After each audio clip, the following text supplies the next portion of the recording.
네, 오늘은 출애굽기 23장 2절 말씀인데요. 우리 이제 가정 가운데서도 이런 일이 흔히 벌어질 겁니다. 특히 부모님들이 이제 자녀들을 키울 때, 자녀들이 이제 몇 있다고 생각을 해서 이제 가정을 하고 이야기 드린다면, 이제 둘이 뭘 잘못했어요. 두 자녀가 있다고 한다면 이제 서로 티격태격 하다가 서로 손찌검도 하고 그랬단 말이죠.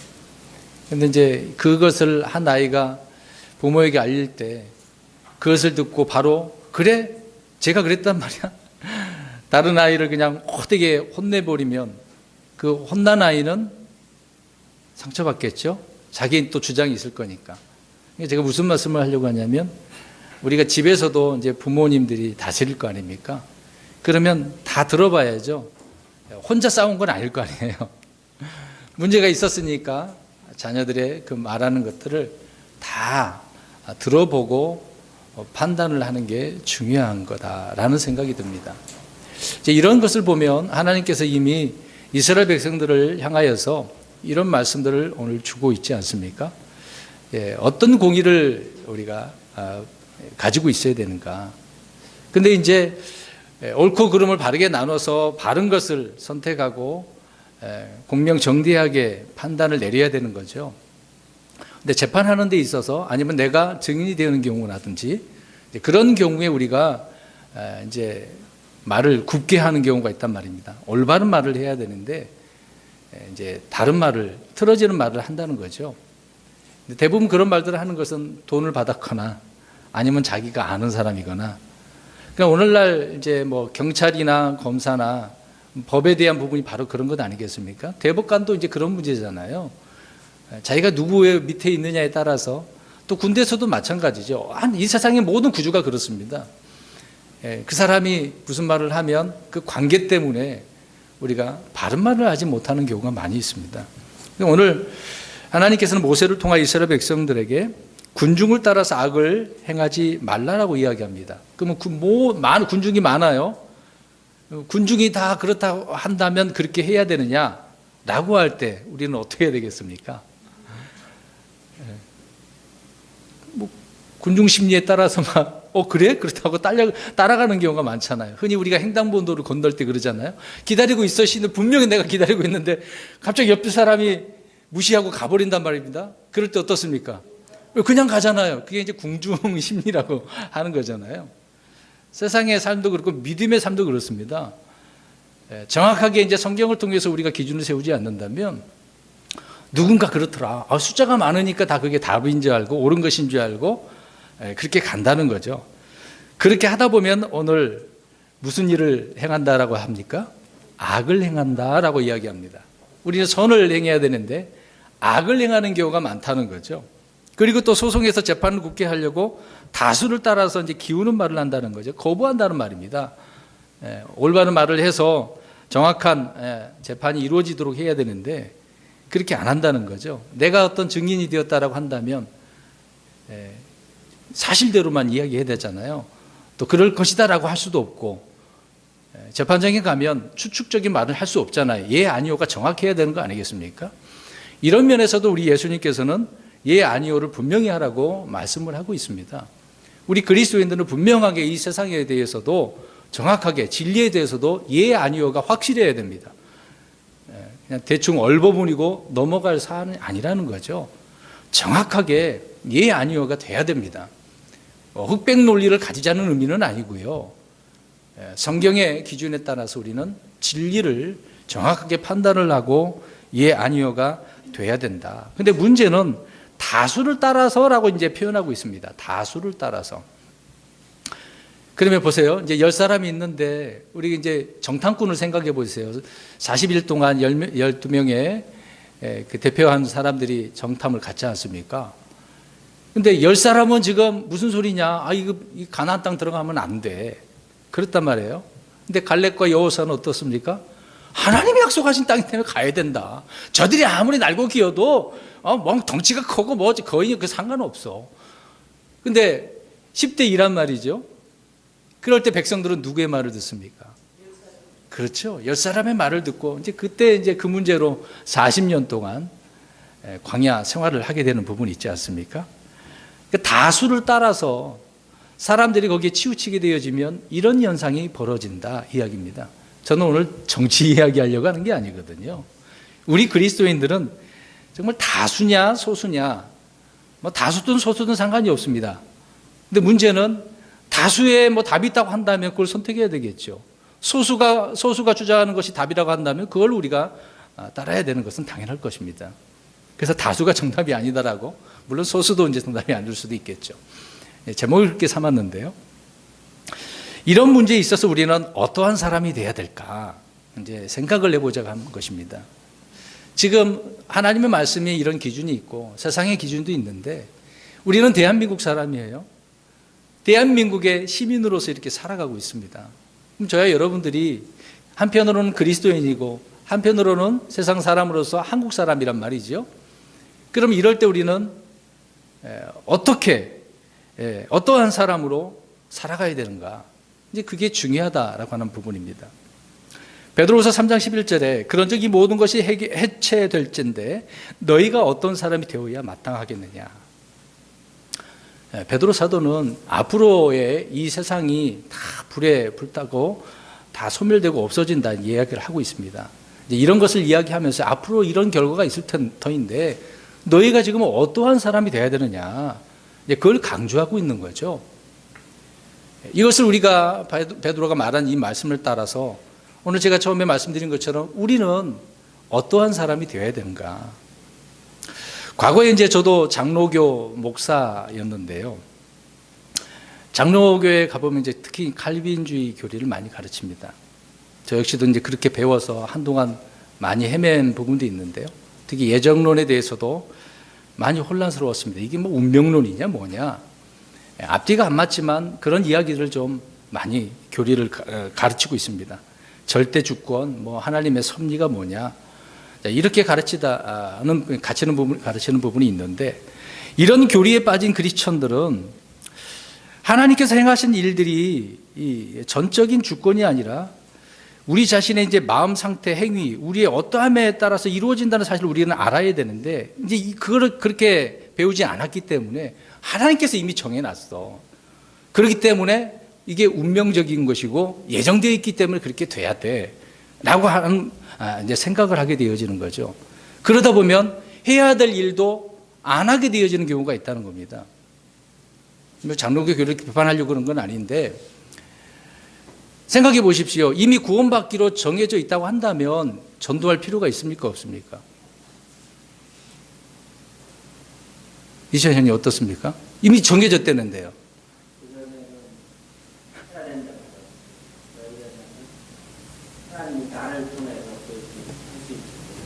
아니 이미 정해져 있다는데 그러니까 질문은 이미 정해져 있으니까 참 이게 애매하죠. 참 어떻게 말하느냐에 따라서 이제 좀 잘못되는 부분도 있어요. 함정에 걸릴 수도 있습니다. 이제 그 교리에 대해서 제가 지적하려고 한 부분은 아니지만 성경에서는요 우리가 선택하고 결정을 해야 되는 것을 말씀합니다. 그것에 따라 하나님께서 그에 맞게 일을 하신다는 것이죠. 한 예로 몇 가지 말씀드리겠습니다만은 신명기 28장에 보시면 복과 저주가 나오죠. 이스라엘 백성들이 이제 나와서 가나안 땅에 들어가기 전에 다시 한번 말씀들을 되새기면서 쭉 설명을 하는 게 이제 신명기잖아요. 그 가운데 이스라엘 백성들에게 이제 설명을 합니다. 그래서 저주와 복이 있어요. 또 신명기 30장 15절에 보면 생명과 복이 또 사망과 화가 있다고 합니다. 둘 중에 이게 다 두었는데 둘 중에 어느 것을 선택할 거냐라고 이제 말을 하고 있는 거죠. 그래서 잘 선택을 해서 너희들이 가나안 땅에 들어가서 하나님께 주시는 그 충만한 은혜로 복으로 살게 될 거다라고 이야기합니다. 근데 두 가지를 놨는데 이스라엘 백성들이 가나안 땅에 들어가서 어떤 것을 선택합니까? 그렇죠. 사망과 화에 대한 저주를 선택하게 되어집니다. 하나님의 말씀을, 하나님을 선택을 해야 되는데 사람들이 만들어 놓은 것을 선택함으로 그들은 계속해서 저주받는 그런 내용들을 우리가 이제 보게 되어지는 거죠. 그 사람들이 교만할 때 하나님은 그 사람을 어떻게 하겠습니까? 교만한 사람을 하나님을 징계하기 위해 대적하시는 거죠. 하나님은 교만한 사람 싫어합니다. 사탄이 그랬는데요. 오늘날 그리스도인들 가운데도 교만한 사람이 사실 많습니다. 누구를 막론하고 교만한 사람은 하나님께서 싫어하셔요. 대적하십니다. 반면에 우리가 겸손할 때는 하나님은 어떻게 하겠습니까? 은혜를 베풀어 주셔요. 겸손하면. 내가 아는 것이 좀 부족해도 겸손하잖아요. 은혜를 베풀어 주십니다. 회개할 때는 어떻습니까? 긍휼을 베풀어 주겠죠. 잘못했다고 하는데 용서해 주시잖아요. 그러나 이런 하나님의 말씀들을, 주님의 권고를 멸시할 때 주님은 우리 아까 자매님 말씀한 것처럼 징계하시는 거예요. 이스라엘 백성들이 그렇게 계속 혼나고 있는 거고, 앞으로 또 호되게 야곱의 고난이라고 하는 대환란에 들어가게 되지 않겠습니까? 하물며 우리 그리스도인들 어떻습니까? 그리스도의 심판석에서 우리 역시 구원은 받았지만 행위에 따라서 이제 심판을 받게 되는데, 그에 앞서 지금 살아가는 삶 가운데 징계를 받는 거예요. 잘못하면 하나님께서는 매를 드신다는 이야기입니다.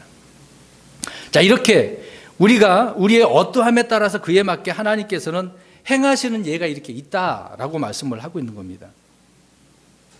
그리스도인은 자신의 삶을 어떤 운명, 섭리, 어떤 절대 주권, 예정에 맡기는 자들이 아니라 말씀을 듣고 배워서 주께 복을 받는 방법이 뭔지, 은혜를 받는 방법이 뭔지, 죄와 불법을 버리고 긍휼을 얻는 방법이 뭔지, 또 주님의 인도함을 받고 열매 맺는 방법을 다 알고 깨달아서 삶에서 경험을 해야 되는 것 아니겠습니까?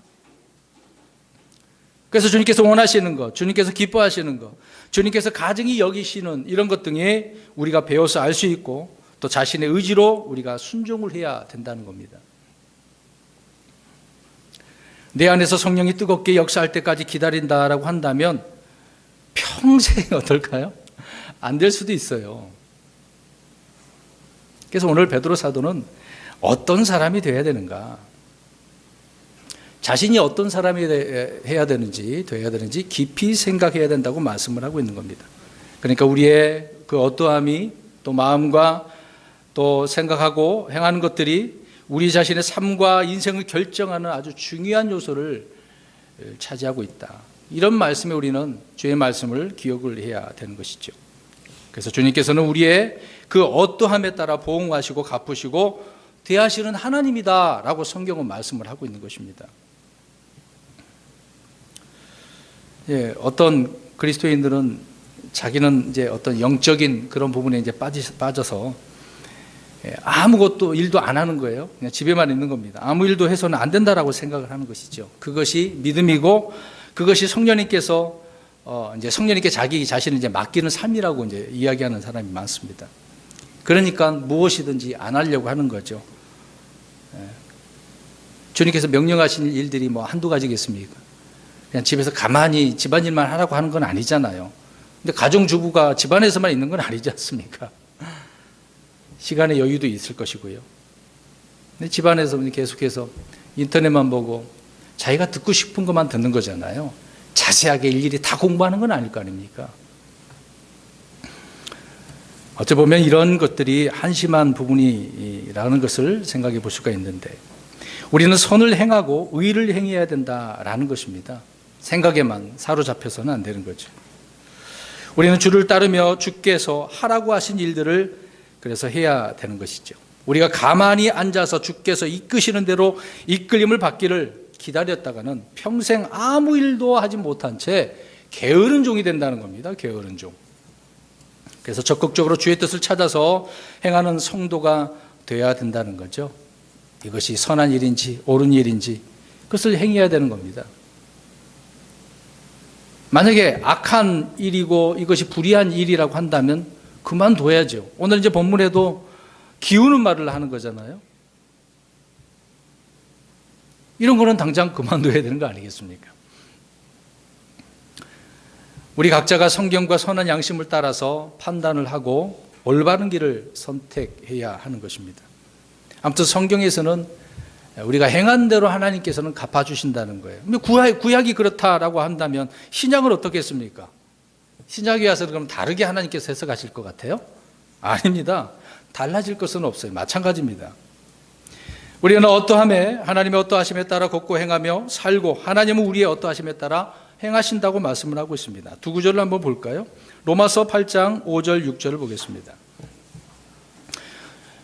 이제 사도 바울은 이런 부분에 있어서 갈라디아서도 말씀을 하고 있지만 육신에 대한 부분을 많이 강조를 하고 있습니다. 잘못된 부분이죠. 로마서 8장 5절 6절 시작. 육신을 따르는 자들은 육신의 일들을 생각하거니와 성령을 따르는 자들은 성령의 일들을 생각하나니 육신적으로 생각하는 것은 사망이요 영적으로 생각하는 것은 생명과 평안이니라. 생각하고 행하는 것, 그것이 육신적으로 되어진 것이다 라고 한다면 망하는 거죠. 속된 말로, 편한 말로. 우리는 영적인 생각하고 영적인 생각을 했다면 실행에 옮겨야 되는 것 아니겠습니까? 그것이 생명과 평안이라고 하는 것이죠. 우리는 한 주간 동안 얼마나 이렇게 육신적으로 살아왔는지 아니면 영적인 이런 그리스도인으로 살아왔는지 생각을 해 보아야 될 것입니다. 육신을 따르는 자, 성령을 따르는 자는 그래서 각자 자신의 선택하는 것과 또 이 결정에 따라 달라지는 거죠. 그래서 하나님은 각 사람의 행위대로 열매를 맺게 하시는 겁니다. 행위대로. 고린도후서 9장 6절에 다만 내가 말하는 바는 이것이니 곧 인색하게 뿌리는 자는 또한 인색하게 거둘 것이요 풍성하게 뿌리는 자는 또한 풍성하게 거두리라. 누가 풍성하게 거둔다고 말씀하고 있습니까? 그렇죠. 근데 인색하게 뿌리고 그랬는데 어떻게 풍성하게 거두겠습니까? 말이 안 되는 거겠죠. 갈라디아서 6장 7절 8절에 속지 말라 하나님은 조롱당하지 아니하시나니 사람이 무엇을 심든지 또한 그것을 거두리라. 자, 어떻게 해요? 심든지 거두는 거예요. 구약이나 신약이나 이건 달라질 게 없거든요. 8절에 자기 육신에게 심는 자는 육신으로부터 썩을 것을 거두되 성령에게 심는 자는 성령으로부터 영존하는 생명을 거두리라. 저와 여러분은 어떻습니까? 무엇을 심고 또 무엇을 거두고 있는지요? 성령의 열매를 거두고 싶다면 육신에게 심는 자가 되어서는 안 되는 것이죠. 육신에게 심고 주님께 기도하든 금식하든 울부짖어봐야 소용이 없다 그 얘기입니다. 어디에 무엇을 뿌려야 되는지. 계시록 2장 23절에도 또 내가 너희 행위에 따라 너희 각 사람에게 주리라. 그러니까 보상은 우리의 무엇에 따라 결정된다는 거예요? 네, 행위에 따라서. 그래서 우리는 선한 행위를 지속하고 믿음의 행위, 사랑의 수고를 하면서 주를 섬기고 나아가는 거죠. 데살로니가 후서 1장 7절에 말씀을 하고 있습니다. 그래서 우리는 어떠한 사람이 되어야 되는가? 근데 이런 사람들이 진리를 찾습니다. 열심히 찾아다니며 헤매죠. 불신자는 말할 것 필요도 없고요. 신자라고 하면서 나 정말 진리를 찾고 싶습니다. 열심히 공부하고 여기저기 보고 인터넷도 보고 살펴봅니다. 이렇게 사람들은 어둠 속에서 빛이 없을 때 빛을 찾아다니며 노력을 합니다. 그러나 그 빛이 그에게 비치면 빛으로 나올까요? 안 나올까요? 안 나온다는 게 그게 문제입니다. 빛이 비춰졌으면 빛으로 나와야 되는데 안 나온대요. 우리 성경 한 구절 보겠습니다. 요한복음 3장 20절. 왜 안 나오는지를 보면 압니다. 불신자는 말할 것도 없고요. 신자라고 하는 사람들도 이런 경우가 있다는 겁니다. 나와야죠. 3장 20절 시작. 이는 악을 행하는 자마다 자기 행위를 책망받을까 염려하여 빛을 미워하고 또 빛으로 나오지 아니하기 때문이라. 아멘. 우리가 하나님의 말씀으로 이 진리의 빛이 들어오잖아요. 그러면 내 자신이 잘못됐던 이 어둠의 것들이 드러나게 됩니다. 바르게 판단이 되어져요. 그러면 어떻게 되겠습니까? 그럴 때 그렇죠. 내가 잘못했습니다. 하나님 용서해 주세요. 그렇게 해야 되잖아요. 그게 이제 하나님 앞에 빛으로 나오는 거잖아요. 근데 어떻게 한다고 이 읽은 구절처럼 책망받을까 봐 안 나오는 거예요. 내가 잘못했나 하나님께서 혼내실까 봐. 나 혼나는 건 누가 좋아하겠습니까? 그러니까 혼나기 전에 어떻게 해야 돼요? 잘못된 일을 안 하면 되잖아요. 육신적인 길을 안 가면 되지 않습니까? 근데 어떻게 해요? 육신의 일들을 하면서 살고 있는 게 문제죠. 사람들은 진리가 무엇인지 모를 때 부지런히 진리 이렇게 찾아다닙니다. 그러나 진리가 이렇게 제시되면 그것을 왜곡하거나 부인하고 거짓을 선택해요. 눈으로 보여줘도 안 믿고 다른 걸 선택하지 않습니까? 사람의 말을 선택하는 거죠. 여러분 무엇을 선택하겠습니까? 유명한 철학자가 이렇게 말을 했는데 그게 정답이라, 물론 그 사람이 하나님 말씀 가지고 인용했다고 한다면 그건 맞는 말이야 라고 해야 되겠죠. 근데 성경하고 달라. 어떻게 우리가 따를 수 있습니까? 기준이 뭔가? 문제는 진리를 찾는다라고 할 때 사람들의 문제가 나오지 않는다. 올바른 것을 선택하지 않는다, 그 얘기입니다. 우리 성경 한 번 더 보겠습니다. 시편 52편 3절. 무엇을 사랑하는지 한번 보겠습니다. 시편 52편 3절입니다. 우리 청년들은 정말 이거 심각하게 부딪힐 겁니다. 직장 생활 할 때요. 정말 이걸 무엇을 선택해야 될지 고민 많이 해야 될 겁니다. 시편 52편 3절 시작.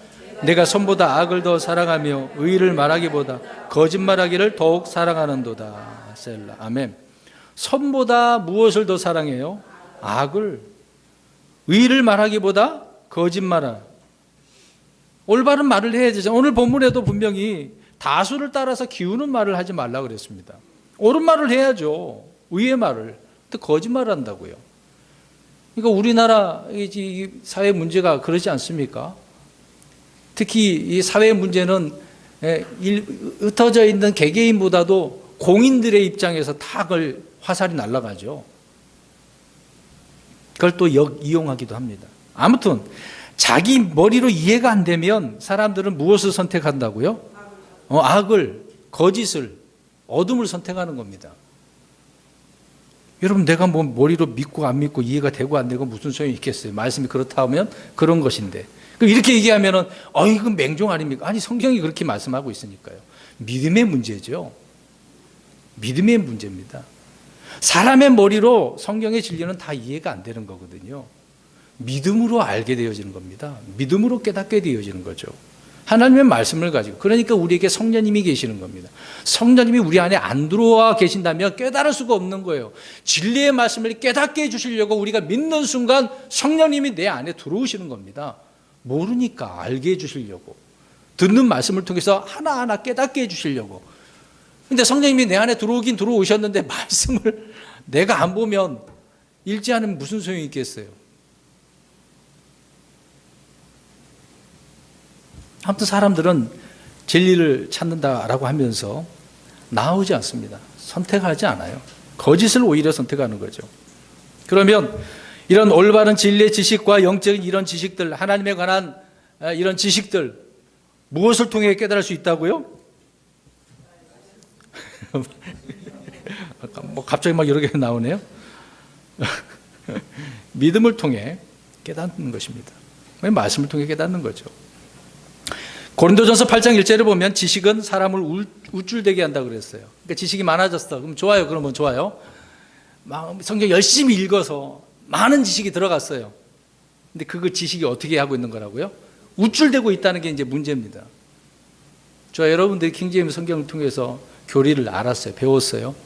그럼 그 지식이 나를 겸손하게 만들고 삶에서 능력 있게 삶을 살아가게 만들어야 되는 게 그게 올바른 거잖아요. 근데 그것까지 안 가고 판단하는 게 그게 문제가 되는 겁니다. 허구한 날 모여서 그런 일만 하면 되겠습니까? 고린도전서 13장 8절에 지식도 있다 해도 사라지리라. 세상의 지식은 다 사라지는 거예요. 그러나 하나님을 아는 지식, 그리스도를 아는 지식, 이런 올바른 지식은 영원한 것 아니겠습니까?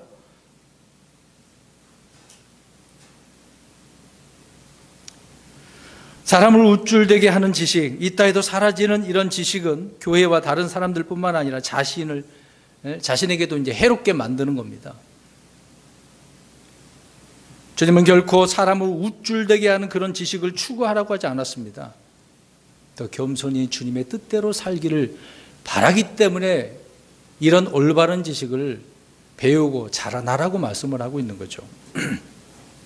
그래서 말씀드린 것처럼 골로새서 1장 10절에 하나님을 아는 것에서 자라나고 그랬습니다. 아는 것에서 올바르게 알고 자라나야 되겠죠. 베드로서 3장 18절에도 우리 주 곧 구원자 예수 그리스도를 아는 것에서 자라라라고 말씀을 하고 있습니다.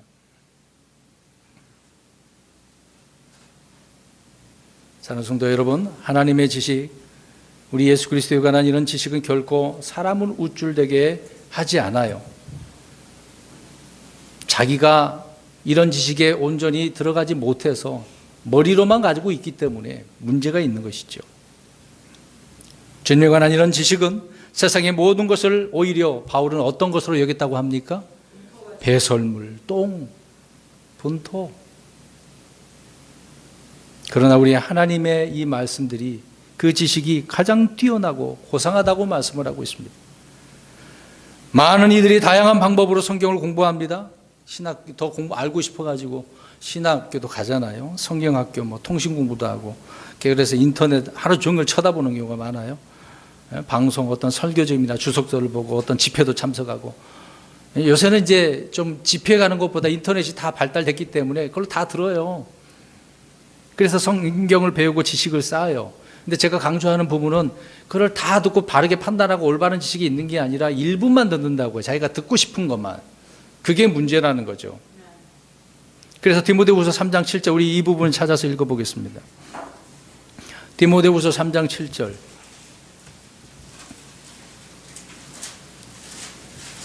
이런 경우에 빠지는 문제가 발생하게 되어지는 겁니다.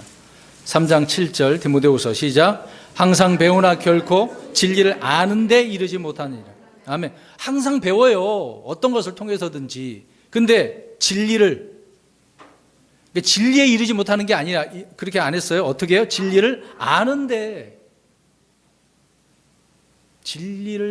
이르지 못해요. 듣는 지식은 생겼는데 진리를 아는데 이르지 못했다. 항상 배워도 진리의 지식에 이르지 못한 것은 정보가 부족합니까? 오늘날 인터넷 다 두들기면 다 나오는데 오늘 오전에 아이들에게 스마트폰 얘기하면서 치면 어때요? 또 우리나라 네이버 구글 치면 다 나오잖아요. 다 나와요. 몰랐던 그런 지식들이. 이 지구촌에 있는 모든 지식이 다 거기 들어있는데 얼마나 똑똑합니까? 스마트폰. 근데 그러다 보니까 이제 사람들이 무엇을 의지해요? 이 스마트폰. 그래서 항상 가지고 지금도 붙어서 이렇게 켜놓고 예배 시간에도 오면 받고 쳐다보고. 그러면 안 되죠. 네? 아무리 이게 똑똑하다 하더라도 하나님 말씀보다 똑똑하겠습니까? 어떤 것을 보여줄 수는 있어도 문제가 얼마나 많아요. 진리에 이르지 못하는, 진리를 아는데 이르지 못하는 경우가 있습니다. 정보는 널려 있어요. 펼쳐져 있습니다. 어떤 구조상 시스템의 문제도 아니죠. 중요한 것은 믿음을 통하지 않은 이런 공부, 배움은 의미가 없습니다. 믿음을 통해 배우지 않는 지식은 진리를 아는데 이를 수 없는 거죠. 그러니까 핵심은 무엇을 통해 배우느냐? 믿음이에요. 그래서 믿음을 선물로 받는 게 중요한 거죠. 히브리서 11장 3절을 보겠습니다. 지금까지 말한 거 그러면 목사님 아닌 것 같은데요. 구절에 나와 있어요. 성경이 그렇게 말하고 있습니다. 11장 3절. 앞에 부분만 읽겠습니다. 히브리서 11장 3절. 시작.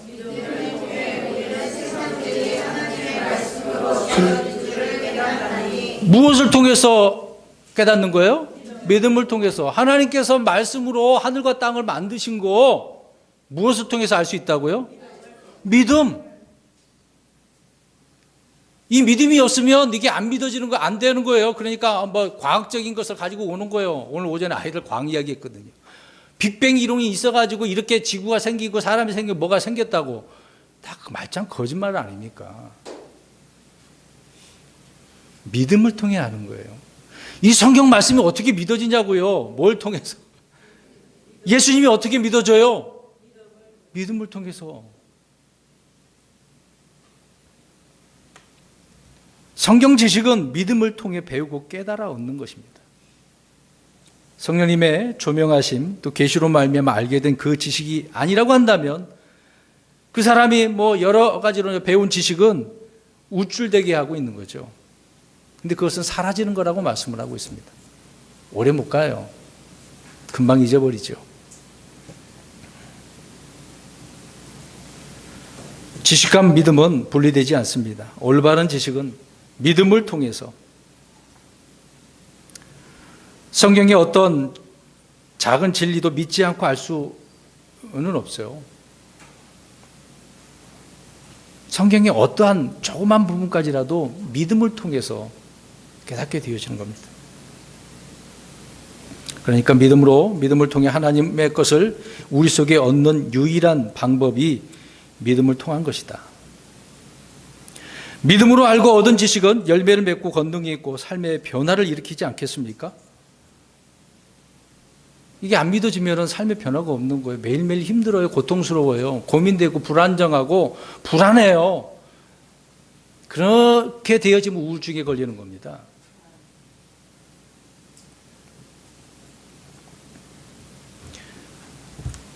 그리스도에 대한 지식, 하나님에 관한 지식은 주님을 통해서, 성령님을 통해서 우리가 배우고 깨닫게 되어지는 겁니다. 많은 이들이 나름대로 성경 지식이 있다고 하면서 이제 요새는 사람들이요, 그 많은 지식을 어떻게 표출할 수가 없어. 교회에서 누구를 가르치고 다른 사람을 구원시켜서 가르치면 좋은데 그건 안 되고 자기의 이 지식을 막 알리고 싶어서 오늘날 많은 사람들이 지금 흐름이 있어요. 무엇을 이용하겠습니까? 아까 얘기했던 것처럼 유튜브, 인터넷. 지금은 뭐 우리나라는 아프리카 방송이 있고 또 유튜브가 있는데 어디로 지금 시점이 흘러가느냐. 그래서 많은 사람들이 어떤 뭐 철학자든 의사든 뭐 과학자든 누구든 다 유튜브에 올리잖아요. 뭐 장소를 뭘 차릴 필요가 없어요. 그냥 올려놓기만 하면 궁금해갖고 두들기다 보면은 사람들이 들어와서 보니까. 관심사가 거기에 있으면 그렇게 가겠죠. 그래서 제목도 잘 달아야 돼요. 사람들이 지금 막 관심을 가질 수 있는 그런 용어들을 딱 선택하면 치면 다 나오잖아요. 그럼 거기에 따라서 클릭해서 그러면 클릭 수가 늘어나면 뭐가 좋게요? 그렇죠. 광고비 자기한테 들어오는 거 아닙니까? 자, 이렇게 많은 사람들이 자랑하려고 가르치려고 하고 있다는 겁니다. 그러나 그러한 것들이 열매를 맺게 하면 얼마나 좋아요. 삶의 변화가 이루어지면 얼마나 좋겠습니까? 또 이것을 듣고서 자신이 변화되면 얼마나 좋겠습니까? 그래서 이웃을 세워주고 내가 더 열심히 말씀을 살게 되어지고 그러면 좋은데 그렇게 되지 않는 경우입니다. 물론 진리를 찾으려고 알고 싶어서 하는 것은 궁금증은 어쩔 수 없습니다. 그건 뭐 잘하는 것이죠.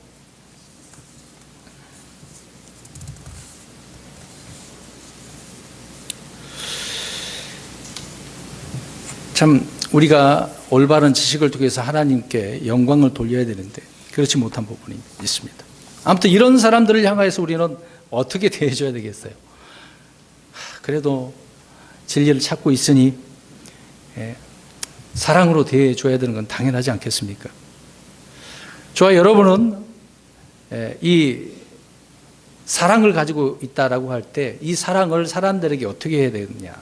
만약에 죄인들, 우리 신자들에게 어떻게 해줘야 되겠습니까?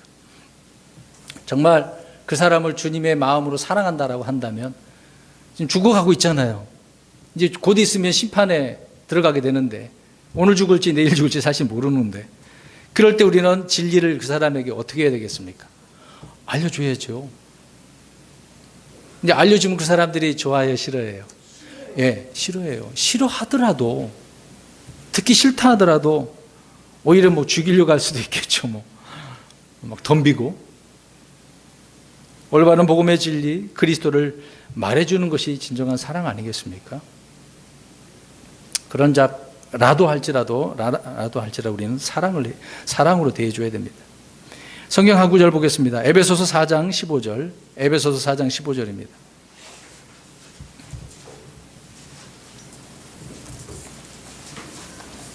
시작. 사랑 안에서 진리를 말하며 모든 일에서 그분 안에 이르도록 성장하게 하려 함이라.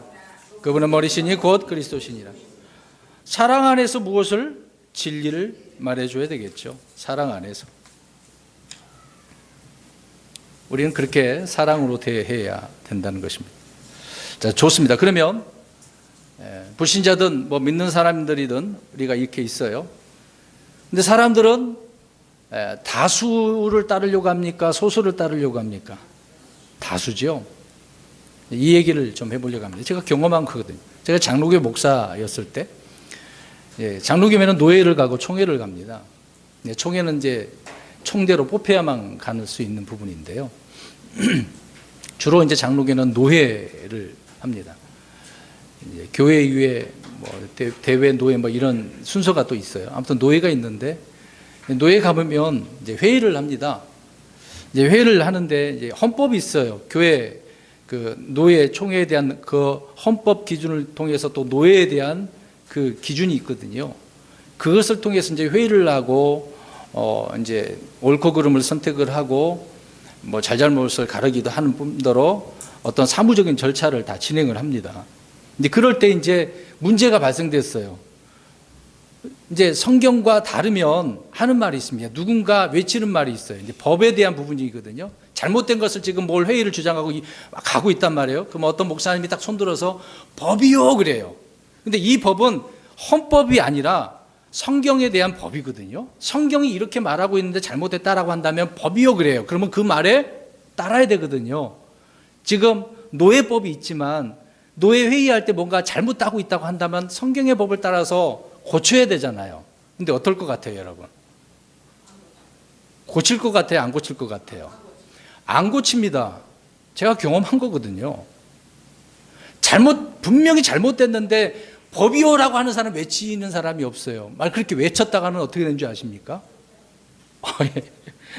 눈이 다 쳐다보고서 지금 다 이렇게 결정하려고 하고 있는데 아니라고 하면은 그 사람이 이제 매도당하는 겁니다. 쫓겨나는 겁니다.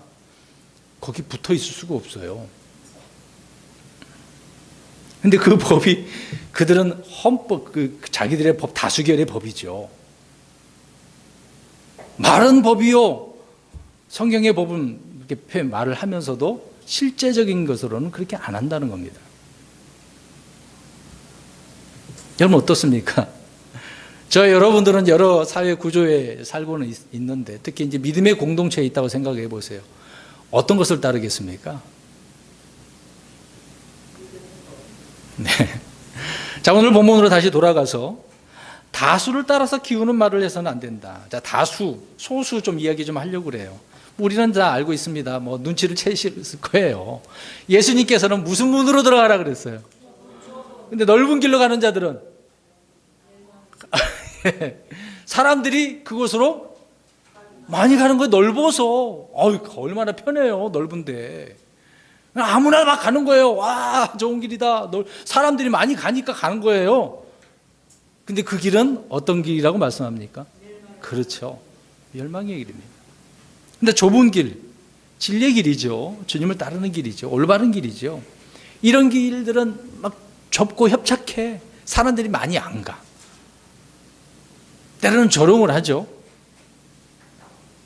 근데 좁은 문. 근데 이 좁은 문으로, 자, 넓은 문으로 가는 사람, 좁은 문으로 가는 사람, 어떤 사람이 더 많아요? 어느 쪽이에요? 이제 대부분 또 그렇게 생각을 하잖아요. 그러면 좁은 문으로 가는 사람은 과연 얼마 없을까? 자, 이제 그쪽 보겠습니다. 근데요, 의의 길을 가는 것이 사실상 외로워요. 누가 같이 함께 해준다고 한다면 막 힘이 나잖아요. 동질감도 느끼고, 우리 진리. 특히 우리 그리스도인들이 킹제임스 성경분들이 어디 가서 킹제임스 성경을 보고 믿는다고 한다면 막 더 기쁘잖아요. 반갑고. 이게 동질감이거든요. 물론 우리뿐만 아니라 다른 데서도 이제 그렇지 않겠습니까? 그런 마음이 생겨요. 그런 막 힘이 나잖아요. 근데 이제 나 혼자 있다고 생각을 해보세요. 집에서도 그렇고, 막 외롭잖아요. 막 다 온 가족이 믿었으면 좋겠고, 마음이 그렇게 이제 괴로운 상태에 있는 거죠. 자, 그러면 이제 우리 성경을 좀 찾아보려고 합니다. 베드로후서 3장 20절. 우리가 아는 대로 노아의 방주는 몇 사람만 들어갔어요? 그렇죠. 이제 그 구절을 보겠습니다. 그때는 온 세상이 물로 노아의 홍수 때 이렇게 다 멸망해서 죽는 때였는데 세상에 많은 사람이 있어요. 인구가 얼마나 많이 늘어났습니까? 그랬는데, 자, 노아의 방주에 몇 혼만 들어갔어요? 8명. 뭐 꼭 8명만 말할 수는 없겠습니다만 짐승도 들어갔잖아요. 예? 암수 한 쌍씩 이렇게 두 쌍씩 막 이렇게 넣고. 자, 보세요. 중요한 것은 노아의 방주를 통해서 우리는 교훈을 얻죠. 마지막 때도 이런 부분이 있게 되어지는 건데, 그 당시에 얼마나 많은 사람들이 이 노아가 방주를 이렇게 배를 만드는데, 그것도 배도 조그만 배 아니잖아요. 나룻배가 아니지 않습니까? 여러분 이것도 유튜브 찾아보세요. 지식이 얼마나 있는데 그 길이를 한번 보세요. 어마어마합니다. 작은 게 아니에요.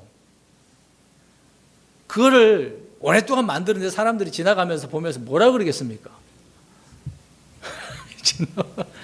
근데 이 배도 어디다가 만들어요? 바닷가도 아니고. 근데 이런 부분 속에서 노아가 가만히 있었겠어요? 우리 하나님께서 그러는데 머지않아 이제 물로 망한대. 들어와. 말 안 했겠습니까?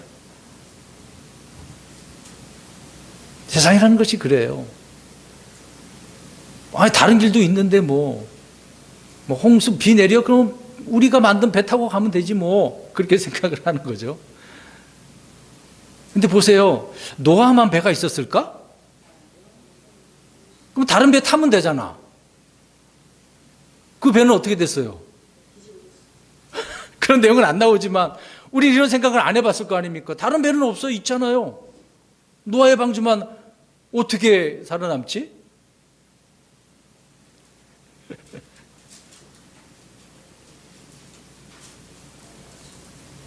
여러분, 자, 많은 사람이 살고 있었는데 몇 사람만 노아의 방주에 들어갔어요? 8명. 다수입니까? 소수입니까? 소수죠. 그럼 이들의 소수는 무엇을 따른 거예요? 그렇죠. 노아는 말씀을 따랐어요. 그 말씀을 믿었기 때문에 그 길로 간 거예요. 노아를 따라서 아내든 자녀든 들어간 거 아닙니까? 며느리도 들어가는 거고. 그 한 사람 때문에 7명까지 동단해서 살게 된 거잖아요. 사실상 노아에게 하나님께서 말씀하셨지 아내하고 그 아들들에게 말했나요? 아니잖아요. 어떻게 보면 한 사람에게 말씀한 거거든요. 소수다. 창세기 19장에 가서 보면 소돔과 고모라가 이제 멸망하게 됩니다. 거기서 구출받은 사람 몇 사람이죠? 왜 숫자 얘기하면 잘 대답을 못해요? 저는 이렇게 수학, 산수, 숫자에 대해서 좀 약하다고 말씀드렸지 않습니까? 우리 성도 여러분들은 숫자에 강하지 않나요? 몇 사람 구출받았어요? 소돔과 고모라에서. 이게 다 다르네? 전사를 통해서 야 너와 네 가족들 자녀 사위들까지 다 데리고 나가라 그랬는데 사위들은 어떻게 여겼어요? 농담을 여기고 나중에 보니까 내 두 딸이라고 그래요. 딸이 더 있었는데 두 딸만 데리고 나온 거고. 그러면 자기하고 두 딸하고 아내하고. 근데 그 아내는 나와서 뒤를 쳐다본 다음에 어떻게 됐어요? 살아서 나오긴 나왔는데 명령에 쳐다보면 돼요, 안 돼요? 안 되잖아요.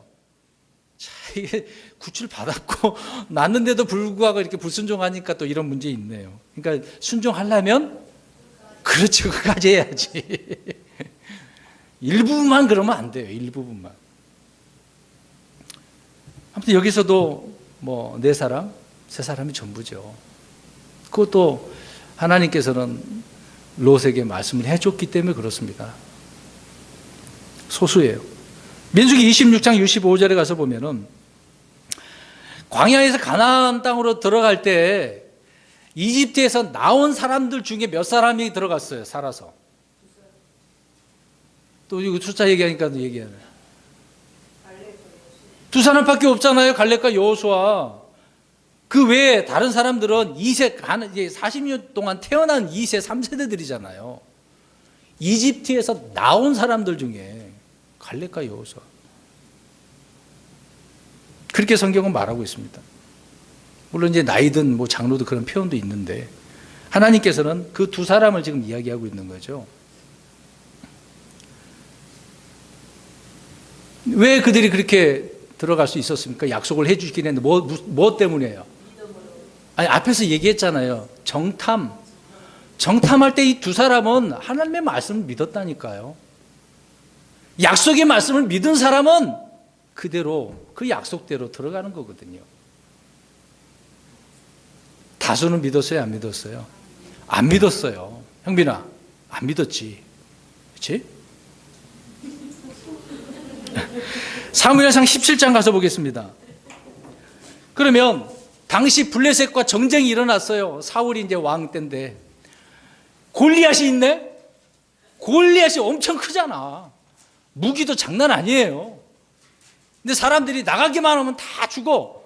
그래서 싸울 장수가 있어요, 없어요? 근데 누가 이것을 지나가다 듣다가 나갑니까? 다윗. 몇 사람이에요? 한 사람이네. 다들 벌벌벌 떨고 있는데 지금 이스라엘 입장에서 보면 하나님께서 함께 하시는 이 나라인데, 민족인데 다들 벌벌벌 떨고 있어. 누구를 의지하기 때문에 그럴까요? 그런 사람들은 자기 힘, 자기들의 어떤 보여지는 것. 그들은 그 당시에는 무기도 없었다 그러잖아요. 사울하고 그 요나단만 무기 있었지 다른 사람 다 농기구 갖고 싸울 판이에요. 얼마나 불안해. 그들을 볼 때는 야, 무기도 대단해. 사실상 다윗도 무기가 있었어요, 없었어요? 없었어요. 그냥 뭐 물매? 돌 하나로 그냥 끝내버리지 않습니까? 다윗은 어떤 사람인지 우린 잘 알잖아요. 하나님의 마음에 합한 사람. 비록 양치는 그런 삶을 살고 있습니다만은 형들에게도 미움받고 있지만 신실한 사람이었어요. 믿음의 사람이었습니다. 하나님을 또한 찬양하는 그런 사람이었죠. 골리앗을 대적하는 사람이 한 사람밖에 없네. 저와 여러분은 어떻게 하겠습니까? 저 원수가 이렇게 막 엄청난 힘을 가지고 있는 원수가 나오고 있는데 도망가실 겁니까? 어떻게 하시겠어요? 에베소서에 우리는 무엇을 입어야 된다고 그랬어요? 잘 알고 계시네? 근데 왜 도망가려고 그래? 알고는 있는데 무서워서 도망가는 거 무슨 경우죠? 자신이 없어요? 나가면 지금 아니 주님이 함께 하신다는데 왜 다윗 같은 용기가 없습니까? 네? 뭐 내가 싸우나요? 누가 싸우는데요? 그래 주님이 싸워주신다는데 왜 걱정을 하셔요? 다윗은 혼자였습니다. 열왕기상 18장에 가서 보면 갈멜산에서 대적이 일어납니다. 아합 왕에게 엘리야가 얘기하죠.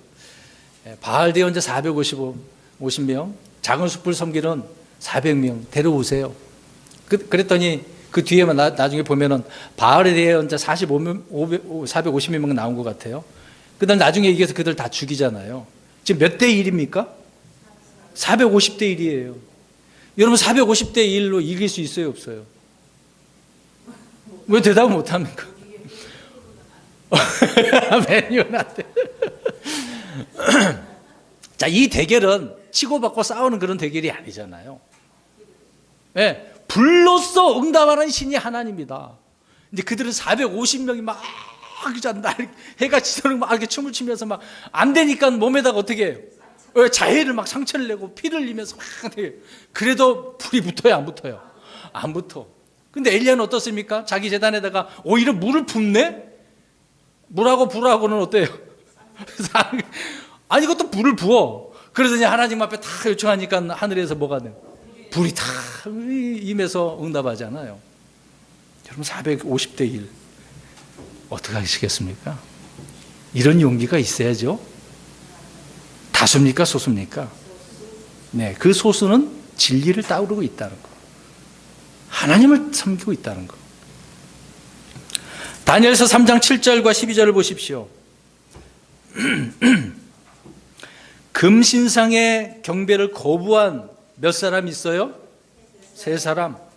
이제 7절 보고 12절을 한번 보세요. 다니엘서 3장 7절 보시고 12절 보세요. 7절 읽겠습니다. 시작.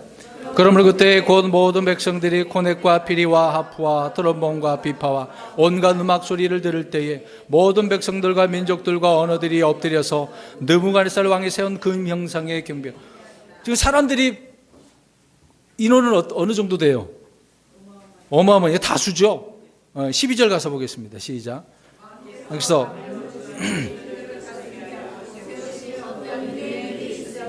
곧 사드락과 메삭과 아벳느고이니이다.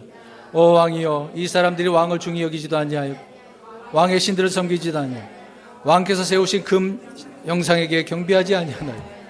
아니 다 경배를 하고 있는데 누구만? 이 세 친구만 안 하고 있어. 고자질한 거죠. 고소한 겁니다. 자, 금신상의 경배를 거부한 사람이 몇 명이에요? 물론 다니엘도 포함되겠죠. 여기 이제 앞에 부분만 이제 말씀하고 있지만, 아무튼 이 신상의 경배를 거부한 사람, 우리나라도 역사 있지 않습니까? 신사 참배하지 않은 그 목사님이 누구예요? 고신축에 주기철 다 알잖아요. 근데 다른 사람들은 어떻게 했습니까? 경배했잖아요. 이건 치욕이거든요. 치욕이에요. 근데 그것을 자랑하고 있으니 이게 제대로 된 겁니까? 그게? 그러한 사람이 유명한 사람이 됐어요. 그를 앞장섰던 분이. 말도 안 되는 거죠. 그 사람이 진리의 사람일까요? 다수를 선택한 사람이죠. 카톨릭에서 주는 그 상도 가서 받으시는 분인데 타협하는 사람은 안 됩니다. 이 세 사람은 진리를 선택하는 거죠. 어떻게 하나님을 버릴 수가 있습니까? 비록 지금 이런 문제 때문에 바벨론에 포로로 잡혀갔는데 또 여기서 문제를 삼으라고? 거기에서도 물론 다른 사람은 다 했겠죠. 여전히 잡혀가서도. 그러나 믿음의 사람은 이렇게 남아있네요. 누가복음 17장 16, 17절 보십시오. 나병에 걸린 사람 10사람이 주님 앞에 찾아왔네요. 근데 야 제사장에 가서 보여. 그런데 가는 도중에 나왔어. 고침 받았어요. 바로 안 고쳐주고. 그랬는데 몇 사람만 돌아왔어요. 한 사람만. 감사를 드리는 사람이 한 사람밖에 없네. 이것도 우리의 신앙의 문제죠. 똑같이 은혜를 받았는데 감사드리는 사람은 없어. 별로. 은혜를 받았는데 은혜에 대한 보답도 안 해. 그런 내용 우리가 다 문제도 풀고 그러지 않았습니까? 몇 가지만 더 설명드립니다. 요한복음 19장 25절에서 27절을 보면 예수님께서 십자가에 죽으셨어요. 이제 매달리셨어요. 근데 12사도는 어떻게 했어요? 그때 같이 있었던 사도가 몇 명일까요? 흩어졌긴 했는데 누구만 있을까요? 한 사람인데 그 사람 누구예요 지금? 네. 주께서 사랑하시는 자 요한이잖아요. 사도 요한. 따라갔어요. 주님의 곁에 선 사람. 저 여러분들 언제든지 주님의 곁에 서 계시겠습니까? 정말? 그러세요? 힘들다고 주님 이번만 봐주세요. 그러시는 거 아니에요? 다수의 문제가 중요한 게 아닙니다. 물론 그렇다고 또 소수의 문제가 중요한 게 아니라 우리는 올바른 진리가 중요한 것이죠. 성경이 그렇다면 그것을 선택해야 됩니다. 내가 손해를 본다 할지라도. 디모데후서 4장 11절에 가서 보면은 바울이 지금 포로로 잡혀가서 이제 감옥 생활을 해요. 뭐 한두 번도 아니고 계속해서 마지막은 로마로 이제 끌려가지 않습니까? 그럴 때 바울 곁에 있었던 한 사람이 있었네. 누굽니까? 그거 써 있잖아요. 금방 제가 읽은 거 4장 11절에.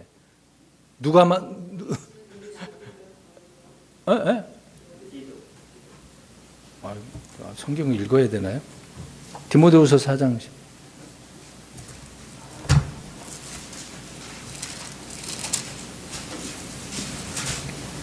4장 11절 시작. 누구만요? 근데 그 10절을 보면은 나와 있잖아요. 다 갔잖아요. 이제 세상으로 간 사람도 있고 다른 사역 때문에 떠난 사람도 있지만 지금 힘들고 어려울 때 지금 나와 함께 있는 사람이 누구예요? 누가. 또 그럴 수밖에 없는 것이 누가는 의사잖아요. 바울의 육신적인 그런 문제도 있었고 우리가 이제 영화도 봤잖아요. 그리스도의 사도 바울. 거기도 보면 누가 같이 계속 치료해주는 그런 장면도 있지 않습니까? 여러 가지 의미가 있겠죠. 중요한 것은 이렇게 힘들 때 같이 할 수 있는 함께하는 사역자 얼마나 중요합니까? 소수네요. 이것도. 마지막으로 우리 성경 한 구절 읽고 마치도록 하겠습니다. 고린도전서 10장 5절. 고린도전서 10장 5절. 10장 5절 시작. 그러나 하나님께서 그들 중에 많은 사람들을 매우 기뻐하지 아니하였었소. 그들이 광야에서 쓰러졌는데. 이집트에서 나온 사람들이 많이 있어. 많이 있는데 하나님은 많은 사람들을 기뻐하냐고요. 그 이유는 무엇 때문이겠습니까? 그 많은 사람들이. 그렇죠. 불순종하고 주님을 대적하고. 하나님께서 세우신 모세, 아론 자꾸 이게 아니다라고 그러고 고라가 또 나타나지 않습니까? 그래서 하나님은 기뻐하지 않으셨어요. 그래서 그들이 광야에서 어떻게 됐습니까? 쓰러졌어요. 여러분, 우리 문제를 풀었습니다만 욥기서 17장 9절에 가보면 자기 길을 꾸준히 가는 사람은 어떠한 사람이라고 이야기했어요? 의로운 사람이잖아요. 이 자기 길, 여기서 말하는 것은 올바른 진리의 길이겠죠. 우리는 우리에게 주시는 이 말씀에 따라 꾸준히 가야 됩니다. 그리스도의 심판석에서 이러한 사람으로 드러나야 되지 않겠습니까? 지금 살아가면서도 그렇게 우리가 해야 되는 건 마찬가지겠죠. 의로운 사람으로 드러나야죠. 바울은 로마로 이송되면서 이제 배가 뒤집혀지고 부서지는, 파손되어지는 유라쿨로톤이라고 하는 큰 폭풍이 일어나게 됐습니다. 이게 떠나기 전에 그때는 이제 기도하고 있었을 때였는데 기도를 통해서 뭔가 알았어. 그래서 이제 백부장한테 이야기합니다. 율리오 백부장한테. 가면 안 됩니다. 그럼 어려움을 당할 수 있습니다. 그랬단 말이에요. 근데 이 백부장이 누구의 말을 들었다고 그랬습니까? 선장과 선주의 말을 들었어요. 이거 날도 좋은데 무슨 소리야? 왜? 그런 어떤 자연현상이나 배를 누가 더 잘할 것이라고 생각? 그렇죠. 그들은 날고 기는 뱃사람들이잖아요. 근데 이런 자연도 누가 움직이시는데 그것까지는 안 가는 사람들. 바울은 그것까지 알잖아요. 하나님이 어떤 분이라는 거. 근데 백부장은 이 바울이 말하는 것을 선택하지 않습니다. 근데 바울의 말로 한 것일까요? 그것도? 아니죠. 아무튼 좋아. 시간이 지났어. 근데 역시나 문제가 생겼어. 근데 하나님께서 천사를 통해서 알려주시네. 여기 배는 망가지지만 여기 있는 사람 단 한 사람도 목숨을 잃지 않습니다. 하나님께서 그렇게 말씀하셨습니다. 그들을 위로해 주죠. 힘을 주죠. 그 말을 듣고 듣는 사람들이 있었을 텐데 어땠을까요, 여러분? 저 미친놈 아니야? 이게 무슨 소리야? 지금 당장 죽게 생겼는데 지금 며칠 동안 지금 캄캄한 상황이고 배가 뒤집혀서 다 죽게 생겼는데 여러분 누구의 말을 듣겠습니까? 바울은 하나님의 말씀을 듣고 확신한 사람이에요. 또 그에 따른 하나님의 계획이 있잖아요. 어디에 가서 죽어야 돼요? 로마로 가서 죽어야 돼요. 사명이 그렇게 있는데 죽을 수 있어요, 없어요? 없죠. 그러니까 자기를 통해서 다른 사람도 안 죽어. 그러니까 이 믿음의 한 사람 때문에 다른 사람도 살아나는 거예요. 생명이 있는 거예요. 저 여러분들이 그렇게 됐으면 좋겠습니다. 가정뿐만 아니라 직장에서나 사업장에서도 이렇게 되면 얼마나 좋겠어요. 이런 역사를 이루어야 되는 거 아니겠습니까? 이런 소수가 큰일을 하는 거예요. 하나님을 온전히 믿는 사람이 다수보다 훨씬 더 낫다는 겁니다. 자유민주주의가 이게 무슨 소용이에요? 사회주의도 그게 뭔 소용이에요? 우린 그리스도인입니다. 진리를 선택해야죠. 자, 그러면 소수라고 그랬으니까 몇 사람은 안 될 것 같아. 우리 이제 킹제임스 성경 보면 평택에 물론 다른 사람도 있겠지만 우리 여기 있어요. 그럼 다른 지역은 없어요? 그 사람들 다 합치면 수는 어떻게 되겠어요? 우리나라만 전 세계적으로 올바르게 신앙생활, 킹제임스 성경, 올바른 성경을 번역해서 보는 데도 있잖아요. 많잖아요. 유럽에 가보니까 잘못된 정보예요. 교회가 다 무너졌더라 그러더라고. 다 거짓말이에요. 시골 구석진데도 침례교회가 있더만요. 성경을 올바른 그들에게인데 우리는 영어로 된 킹제임스 성경 한국말로 번역된 거지만 그들은 또 번역본이 달라요. 그러니까 순수한 보존된 성경으로 올리베 땅 성경이라고 또 무슨 또 그런 뭐 스공역이라고 하는 번역본이 있어요. 프랑스에도. 올바른 성경이에요, 그것도. 그들은 그걸 보거든요. 순수하게 믿음을 지키더라고요. 믿음을 가지고 교회를 이렇게 세워나가는 그런 곳들이 있었습니다. 잘못된 정보에 놀아나지 마세요. 자, 로마서 11장 4절 죄송합니다. 한 절만 더 보겠습니다. 하나님께서 몇 명을 남겨놓았는지. 자, 로마서 11장 빨리 찾고 마치도록 하겠습니다. 11장 4절. 시작. 내가 나를 위하여 바알의 영상에게 무릎을 꿇지 아니한 사람 7,000명을 남겨두었노라. 지금 450대 1 자기밖에 없다고 엘리야는 생각을 했고 하나님 앞에 정말 너무 괴로워요. 그랬는데 하나님은 무슨 답을 주셨어요? 7,000명. 야, 바알에게 무릎 꿇지 않은 7,000명이 있어. 너무 많이 있는 게 아니야. 지금 나는 소수라고 생각했어. 근데 이렇게 믿는 사람이, 정말 하나님을 잘 섬기는 사람이 비록 없다라고 보이지만 하나님께서는 이런 사람들을 이렇게 많이 남겨주신 거예요. 결코 우리는 소수가 아닙니다. 근데 소수처럼 보이는 우리가 바른 길을 세워나가고 교회를 이렇게 세워나가는 거죠. 왜 좌로나 우로 치우치고 한쪽에 치우칩니까? 말씀을 선택하고 그 말씀 속에서 우리는 자라나고 또 어떠한 사람이 되어야 되는지를 알아야 되겠죠. 사랑하는 성도 여러분, 우리는 다수가 정답이 아니다. 소수라 하더라도 진리를 따르는 그런 사람, 이런 사람들이 되기를 주의 이름으로 축원합니다.